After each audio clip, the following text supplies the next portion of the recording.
Hello everybody and welcome to the Human Echoes recap for Krypton Season 1 Episode 5. This one's called The House of Zod. And just by way of sort of my general thoughts about the episode and also by kind of keeping y'all in the loop, this is probably going to be the last one of these that I recap. I've been waiting for this show to grab me. And I noticed from the sort of the fan page going on Reddit that it grabbed a lot of y'all, and I appreciate that. I understand that I'm not the opinion here. However, I don't like to talk about a show long term that I don't enjoy, that I feel like I'm constantly sort of picking at and sniping at and like pulling apart, and this show is going to be that for me. The big reveal at the end did not work for me. Literally, I burst out laughing when the big reveal at the end happened. So, I will probably continue watching, but just so you know, this episode was enough of a letdown that I don't think I'm going to continue with the recaps. Because nobody wants to... Very few people are going to search for a recap online of a show and really be looking for somebody to hate on it. And so there's not a great amount of synergy there. I'm going to get a bunch of downvotes for having a really sort of annoying opinion, and y'all aren't going to like it, so we're just, scrap this. But that's not to say there wasn't some stuff that was worth talking about in this episode, and we will cover this one last one. And the good stuff, they actually pretty front-loaded on this episode.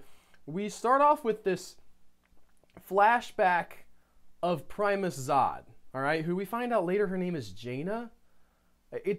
That's just like a weird side thing for me, but it feels weird that we're introducing a name for her at this point. I've been calling her Primus Zod in my note this whole time, and maybe somebody said Jaina at some point, but I guess she has a first name also. It's not just Primus. And it's present-day Primus sort of fighting this really heavily muscled dude. I'm not even going to try to make muscles because noodle arms here. But she's fighting him, and she's also remembering the days when she would fight her brother, back when she was a little girl. The editing here, I thought, was a little bit frenetic.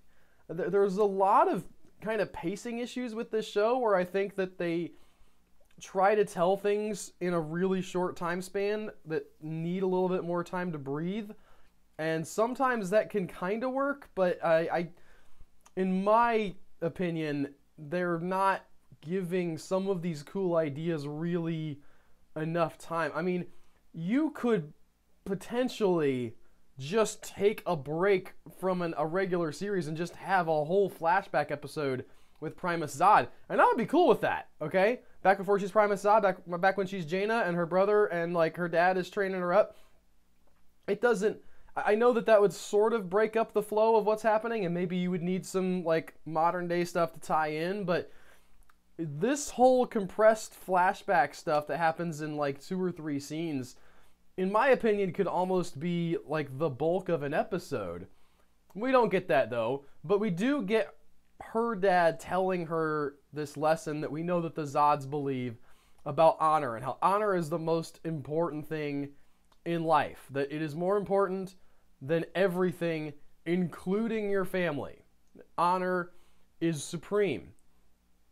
The way that they interpret honor is a little bit tricky. Like, what is honor? They really, I think, mean like cold-blooded loyalty, which is not really how I think of honor, but they at least have a principle that they're living by. They have like some bedrock foundational principles that make up who they are. And yet, even here in this early flashback, we see that, and it's a kind of an echo of the scene that we saw, I think, in episode 1, where Primus Zod is teaching Lyta how to fight, and she says, don't have any mercy, you gotta not hold back. She got that lesson from her dad. Her dad said, listen, if you hold back on punching your sister, she's not gonna learn what a punch feels like, she's not gonna learn how to avoid a punch, and the person who will punch her is gonna take advantage of her. Probably not a good parenting philosophy, but I mean, at least this guy's in his kid's life, right? So that's, there's worse parenting that you could do, and as a foster parent, I've seen some pretty bad stuff, so I don't got to give this guy too much crap. At least he's there and trying to sort of impart some principles to his kids. Meanwhile, in present day, we have Seg escaping. He's being hunted down by the guys who, had captured him, but he's out in the cold for now, and then he kind of gets back into the base where he finds somebody else who's also a prisoner of this Black Zero offshoot that isn't really working with Black Zero. Lets her free, and him and her kind of go on the run, trying to figure out how to get out of where they're at and get back to somewhere safe. She apparently knows a way in these tunnels or whatever under the Krypton. I don't understand exactly all the geography of how this works. And it doesn't help that they had like the one set for the tunnels, and they kept walking through it and then just hung a lampshade on it with the phrase, "It all looks the same." It all looks the same because it's literally like in the scene where they've cut away to do something else where we talk about Lyta and her boyfriend and stuff. We'll get to that in a minute. But they cut away to that, and they cut back to Seg rescuing her. They're like trudging down a corridor, but you can see like 20 feet behind them the place where she was chained up. Like the implication is they've been walking for a while. Anyway, I know that TV budgets and stuff, you can't go like completely off the chain. I respect that, but that was just a little bit silly to me. As I mentioned though, Lyta's in prison still. And once again, I mentioned this in episode 1, prison protocol on Krypton is not good. It's bad. They do a bad job of taking care of their prisoners. Lyta's boyfriend shows up, and he's like, "Yo, let me in. I got this. She's a Zod. She won't run. She has a lot of honor." Which, admittedly, is a good argument. Okay, she probably wouldn't run. She's had this honor thing pounded into her whole life. Like, yeah. But, no. I don't care how honorable you are, how much I believe you won't run. If I'm a prison guard, I'm not putting down the bars and walking out of the room. There's just so much wrong with that. Maybe it's because, in my mind, I can maybe kind of excuse this in that she's a Sagittari in Sagittari prison, so it's like by Sagittari for Sagittari. They have a heart-to-heart. However it happens, they needed, the plot needed to get these two in meat space together, so that we could sort of understand that they have a past and they have like a real relationship. She supposedly is in love with Seg, although at this point she's spent as much screen time on screen with this guy as she has with Seg, and I mean, the chemistry is about the same, really. It doesn't... I don't feel the sparks flying between her and Seg that often. And he's sort of expressing his love to her. It's unrequited. She tells him that she loves him, but you can tell it's not, like, in the fervent, romantic way that he loves her. She's just kind of, "You're cool. Yeah, I can see myself marrying you and not hating myself for the rest of my life. Don't beat yourself up." It seems like that kind of a interaction. They have a kiss. It's a good. This little kernel of storytelling right here, I think, is really interesting. But they're not doing much with it. They're kind of just throwing it out there like a lure, but then letting the lure just sink to the bottom of the the river. That's not how fishing works. You got to make the things move. As I mentioned earlier, I'm getting kind of exasperated with this show, so bear with me. Nyssa, meanwhile, is arguing with her dad. This is where we find out Primus's first name, at least that's where I found out. Again, maybe some of y'all heard it much earlier. But he's saying, "Listen, we gotta have a scapegoat. The voice of Ra wants somebody to pay the price so that this uprising will be quelled." And Nissa's saying, "Listen, the Zods are an important part of the plan here. We need the Zods. We need the Sagittari. The Zods can influence the Sagittari because they're in charge. We can get a coup going." And somebody was asking in the comments last week about, well, how are the Zods going to put a coup together by themselves? I assume that they have enough power to say to people, go and attack this sort of voice of Ra outpost, and if they get some pushback, they could say, well, listen, Black Zero has infiltrated and it's not really the voice of Rao, and sort of paper over some of that, even if there's like an institutional loyalty to Rao, that maybe they can still get all that put together for the Vex clan. But that's sort of what I think they're shooting for here. And these two are at odds at this point, although kind of not. This is sort of like Nyssa has a plan, and she's using the pieces on the board to get to the plan. I almost, Primus Vex feels like he's just sort of reacting to whatever. He doesn't seem to have much of a plan. And so he's just sort of whining because Nyssa didn't tell him about her plan, and now he's sort of possibly in hot water with Rao. I could be wrong about that, but that's just how it comes across. Meanwhile, Seg has made his escape complete. The woman that he helped meets up with her people in these tunnels underground, and they are called the Scythonites. They worship somebody, I think, called Scythonia. They are sort of an underground, literally underground society, has a different religion, probably not a cool religion, all right? A lot of history of the world has, a dominant religion, and then other religions sort of existing as best they can undercover, doing as much as they can. This is like that, and they react super bad when they find out that Zeg is an L. For almost, and they there's a moment here in this arc where Seg is like, what's the deal? Tell me what the deal is. And they're very cagey with the details. And it's one of those moments that makes me wonder, okay, why are we withholding this information?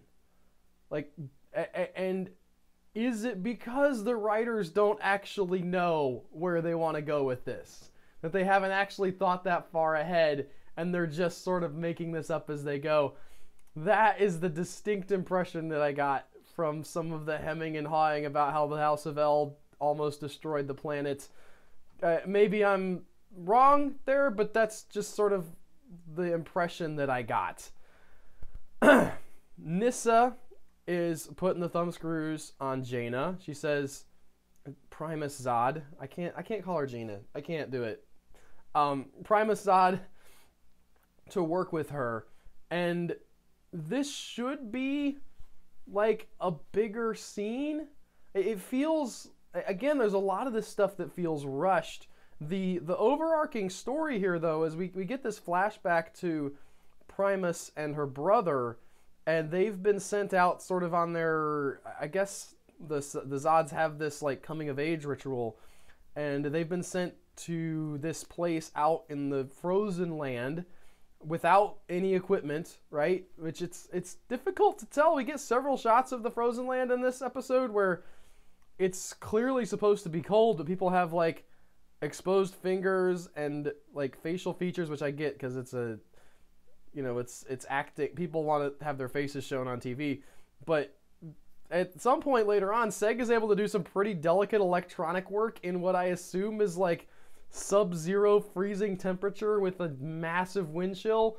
That's not like the worst thing in television or whatever, but it's coming to the point where that's the kind of thing that's bothering me about this show.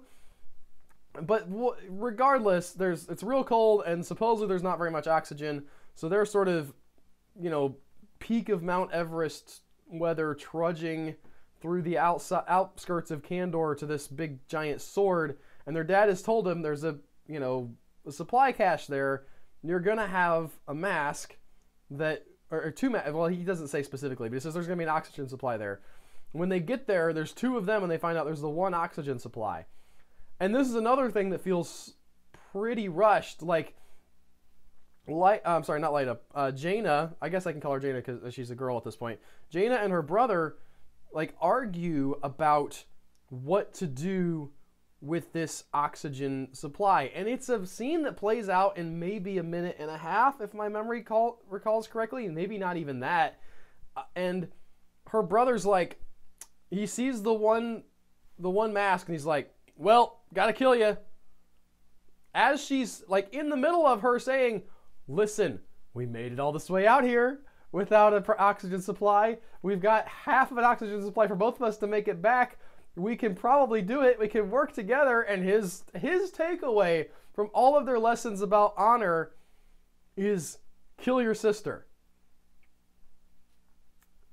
I can't...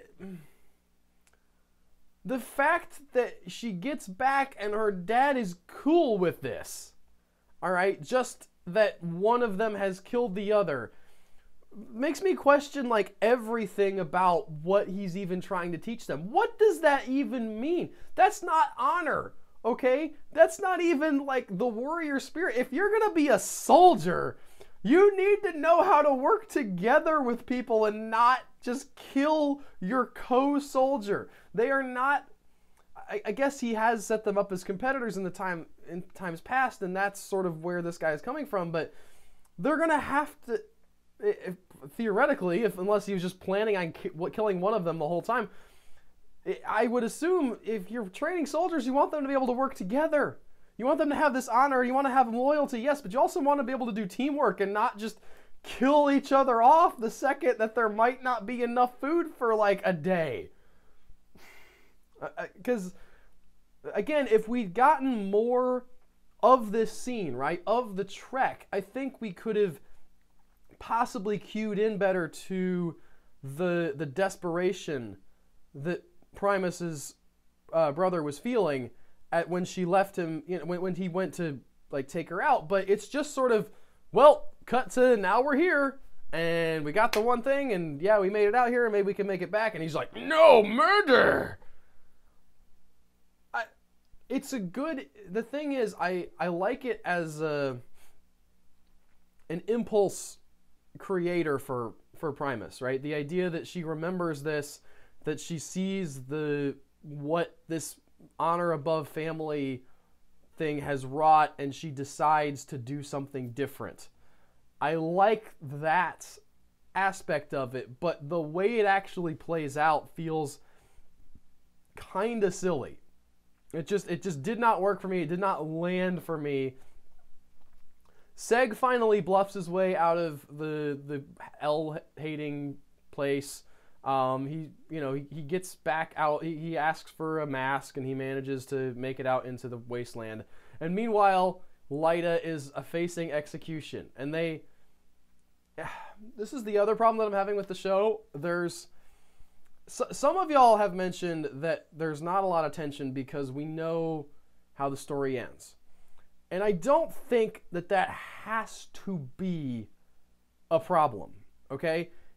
You don't have to have a lack of tension around a character that you know will live. There's a lot of hero stories that you can see. This are typical Hollywood fare where you know the hero is not going to die, but you can still have some investment in the moments. And there's other flashback or prequel shows that do this pretty well. I'm thinking specifically of Better Call Saul, a very different type of show, but we know that Saul doesn't die, and yet in season 1, episode 2, I think, where Nacho takes him out into the desert, there's still a real feeling of tension there. And I think the tension comes from the interaction with other characters in the scene. Other characters who are being threatened that we don't know what their fate is, and B, the fact that the character of Nacho, if you've watched Better Call Saul, is the one who's threatening Saul Goodman, and he knows, like we don't know who he is, so his menace, like the interplay between the characters there, and you know, Saul, Jimmy McGill at the time, trying to figure out how to defuse this situation, and it's it's character-based for Nacho, and it's very character-based conflict for Saul, even if logically you can think, I know that Jimmy McGill will escape this peril because he shows up in Breaking Bad as a main character. Like, you can do that in your head, but they still manage, in my opinion, to create a decent amount of tension because it's about the characters. Here we have 2 different cliffhangers in this show that do not create that kind of tension. The first one is the one I'm talking about here, where Light Azad is about to be executed, and it's almost like you just want to yell at the TV, I know that she's not gonna die. Like, stop wasting my time. You haven't done anything to make me invested in this. You've just shown me in her an execution chamber. We know that there's a pull to get out. Like, there's a character with a lever they can pull to help her escape.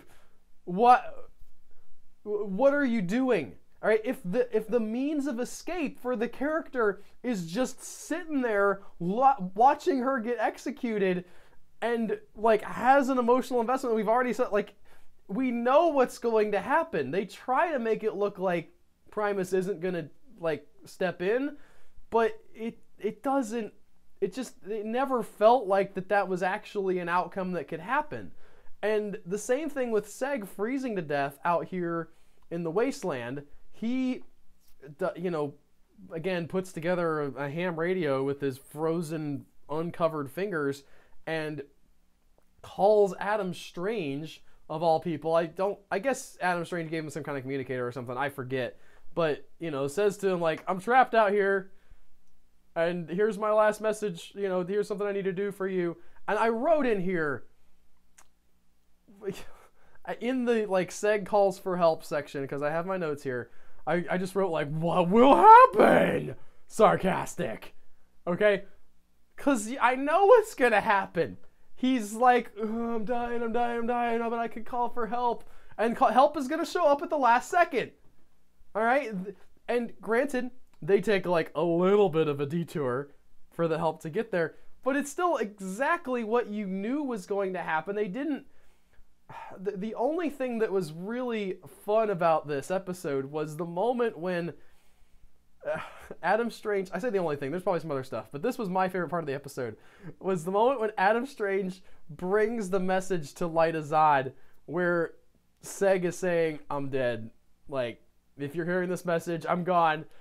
And just in that instant, the idea of killing off the main character and just splitting off, like, this whole show into, like, forget about Superman, forget about the L's, forget about all that nonsense. We're talking about the Zods and maybe Brainiac, but, like, also this Voice of Rao character and Black Zero. It's just going to be no Superman at all. Just split off into a completely separate timeline. That would, if they had done that, this would have, like, topped Legion this week for my enjoyment levels. But sadly, they did not. Lyta hears this and she's like, well, he could still be alive. We can go get him. Let's run. And they run and they go get him. In the meantime, here's another one of these plot threads that doesn't get enough time to develop. We have seen that Primus Vex is involved with, sexually speaking, the woman who shot the guy in the previous, or I think the episode before last, who was being, you know, censured, and she brought the false testimony against Lyta. And we see that in, like, this scene. Like, there's a scene where we show them sort of macking it up, getting it on, and then, like, 2 scenes later, he betrays her. Guys, you gotta give it more runway than that. This is not... You have a whole TV show.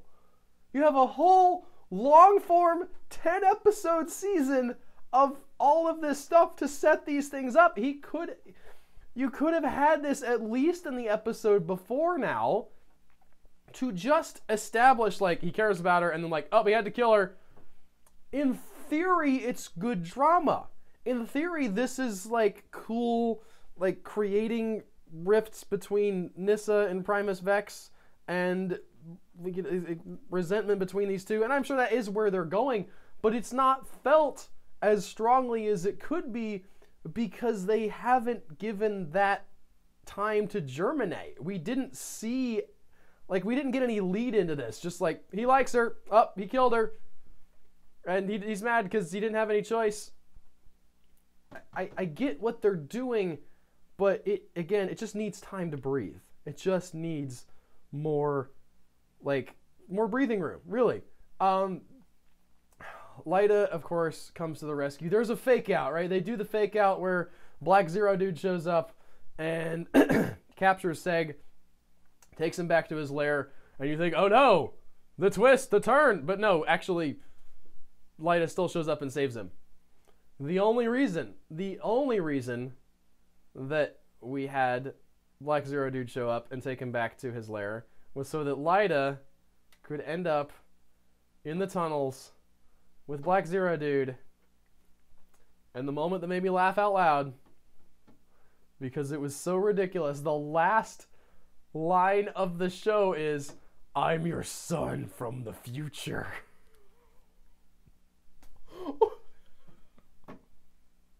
I'm sorry. I know a lot of y'all are very excited about the potential, like, appearance of actual Zod in the show and the sort of what this does with Adam Strange and, like, the Superman mythos and why is he fighting Brainiac and all that stuff. But it was just such a, like, out of nowhere melodrama moment for me. And I've hit on this, like, 5 times already, but I'll say it again.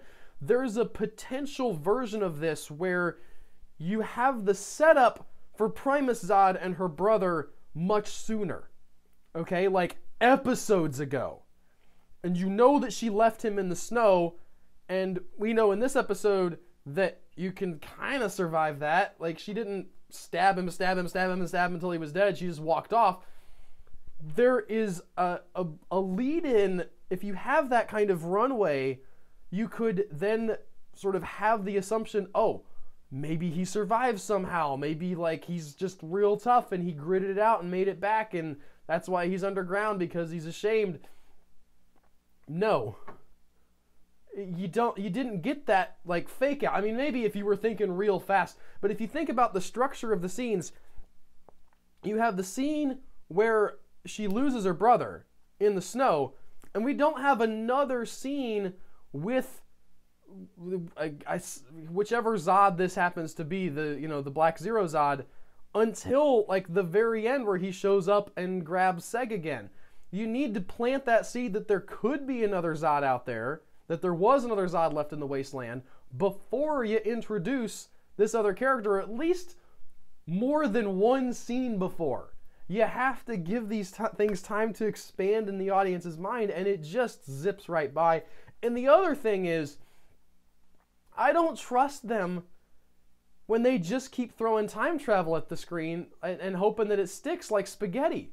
Okay, I don't need any more time travel noodles. Adam Strange time travel noodle doesn't make a lot of sense, and he's just hanging out now, all right? He's just sort of like a explainer character for when we need him, but he has nothing to do in the plot. And he's, by the way, I forgot to mention a couple weeks ago when he said, like, I'm stuck here, I don't know what to do. But I guess I'll wait until the writers figure out something. All right? Brainiac doesn't make a lot of sense as a time travel character because he's scouting the planet. Like, he should know, if he's from the future, what he's going to do. Zod now, apparently, I don't know if he's using the same technology as Adam Strange, like if he's projecting back into the past, or if he's sort of like come from the, like, there's no indication that he's just gotten here from the middle of a fight with Superman. He's been on Krypton for a while, setting up his whole deal with Black Zero. It just feels like, again, plot spaghetti. They're just throwing stuff out there, seeing if it sticks. I don't trust them to have a big plan for what to do with Zod. I just don't. I think that they just keep thinking, let's throw this cool element, let's throw this cool element. Here's a cool element, let's Seg die. We don't get that, though. We get this nonsense. And, again, fully understand. Many of y'all enjoyed that. And that's why I'm just gonna bow out. This is my last hurrah here. I'm unloading on this show. And I will not be doing any more of these recaps because that's not what you guys need. And that's not what I need in my life. I'm going to watch it probably. I'm going to sort of just be annoyed with it and probably not watch it on Wednesday night. I'll just have it DVR'd and get to it when I feel like getting to it. And as a show that I consume like that, I think I can enjoy this. as a show that I'm like really thinking about and invested in, I cannot get on board. But I appreciate everybody who watched. I know that some of y'all are going to be hitting that thumbs down button, but if you did happen to like anything that I said and you're not filled with rage, I would appreciate if some of y'all would also click the thumbs up button. That makes me feel good. And leave a comment, as always. I'm sure, again, some of y'all have major disagreements with things that I've said. If you're enjoying the show, you're welcome to hop in and tell me why I'm wrong, okay? It doesn't hurt my feelings, and if it does, who cares? I'm an internet person. I can take it, okay? And I'll try to respond to as many of them as I can. I don't know. I'd like to move on to another show to recap with Legion. We're still continuing on with Legion. I'm still really enjoying that. The feed here on YouTube, well, obviously I'll have all the Human Echo stuff, but the audio feed is going to be just Legion, at least for a little bit, until I figure out what I'm excited about next, recap-wise. As always, I hope you guys have a great week. Take care, and I'm out.